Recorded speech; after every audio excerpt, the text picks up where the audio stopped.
বিনা নোটিশে উচ্ছেদের আলটিমেটামের প্রতিবাদে চট্টগ্রামে মানববন্ধন করেছে দোকান ব্যবসায়ীরা।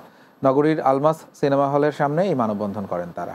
এই সময় ব্যবসায়ীরা বলেন, দীর্ঘ 40 বছরের বেশি সময় ধরে নগরের চট্টেশ্বরী রোড বাংলাদেশ মুক্তিযোদ্ধা কল্যাণ ট্রাস্টের মালিকানাধীন আলমাস সিনেমা ও দিনার সিনেমা হলে ব্যবসা পরিচালনা করে আসছেন 7 মুক্তিযোদ্ধা সহ ব্যবসায়ীরা। গত এক সপ্তাহ আগে নোটিশ ছাড়াই শুধুমাত্র মৌখিকভাবে দোকান ছেড়ে দিতে বলা হয়। এতে হঠাৎ এমন কঠিন সিদ্ধান্তে বিপাকে পড়েছেন ব্যবসায়ীরা।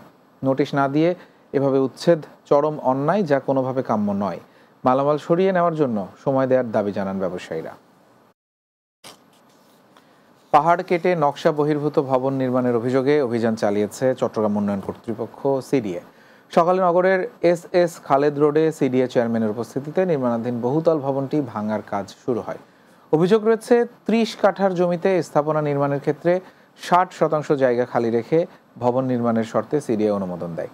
পাশাপাশি পাহাড়ের কোনো ক্ষতি না করে স্থাপনা নির্মাণের শর্ত ছিল অনুমোদনে, কিন্তু সিডিএর এসব শর্ত না মেনে টিনের বেষ্টনী দিয়ে লোকচক্ষুর আড়ালে পাহাড় কাটে ভবন মালিক। পাশাপাশি শর্ত না মেনে পুরো জায়গা জুড়ে ভবন নির্মাণ কাজ শুরু হয়, যার কারণে ভবনটি ভেঙে ফেলেন চট্টগ্রাম উন্নয়ন কর্তৃপক্ষ।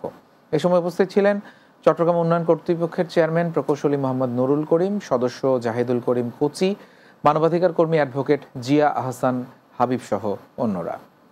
এসে এখানে যে ভয়াবহ অবস্থা দেখলাম, তো আমার কাছে মনে হয় আমাদের শুধু ইনস্টিটিউশনগুলো চেঞ্জ করলে হবে না, আমাদের আইনের যে পদ্ধতিগুলো আছে সেগুলোও একটু অ্যাড্রেস করা দরকার। গতকাল সন্ধ্যায় চেয়ারম্যান ঢাকা থেকে এসেই সমন্বয় করে উচ্ছেদ করবে। আজকে 12 ঘন্টার মধ্যে উচ্ছেদ কার্যক্রম শুরু করে দিয়েছে। সিডিএর তথাকথিত তদানীন্তন প্রশাসনকে ম্যানেজ করে, পরিবেশকে ম্যানেজ করে পুরো প্রশাসনকে ঘুমে রেখে এই কাজটা করা হয়েছে, অবৈধ কাজটা করা হয়েছে। বিজিএমএ নির্বাচন 2025 থেকে 2027 মেয়াদে চট্টগ্রাম বিভাগের সম্মিলিত পরিষদের আনুষ্ঠানিকভাবে প্যানেল ঘোষণা করা হয়েছে।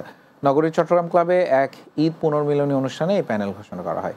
বিজিএমএ এর প্রথম সহসভাপতি সৈয়দ নজরুল ইসলামের সঞ্চালনায় এতে প্যানেল ঘোষণা করেন বিজিএমএ এর সাবেক প্রথম সহসভাপতি ও চট্টগ্রাম নগর বিএনপির সভাপতি এরশাদুল্লাহ।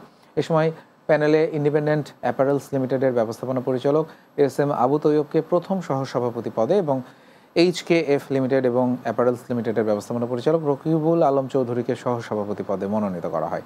প্যানেল সদস্য পদে মনোনীত করা হয় অঞ্জন শেখর দাস, মোহাম্মদ মুসা, নাফিদ নবী, সৈয়দ মোহাম্মদ তানভীর, মুস্তফা সরওয়ার রিয়াদ এবং মোহাম্মদ আফসার হোসেন ও গাজী মোহাম্মদ শহীদুল্লাহকে। ভোলায় আধুনিক মানের মেডিকেল কলেজ হাসপাতাল নির্মাণ সহ 12 দফা দাবিতে সংবাদ সম্মেলন করেছে ভোলা জেলা ছাত্র ফোরাম চট্টগ্রাম। সংগঠনের নন্দনকাননে স্থায়ী কার্যালয়ে লিখিত বক্তব্যে এই দাবি তুলে ধরেন সংগঠনের সভাপতি মোহাম্মদ নূর নবী শাহন।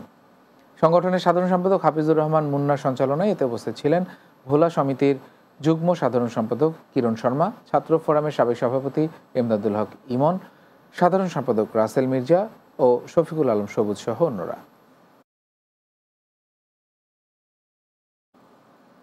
রাতের বাংলায় আরও একটা বিরতি নিচ্ছি, কিছুক্ষণ পরে ফিরছি, আমাদের সঙ্গেই থাকুন।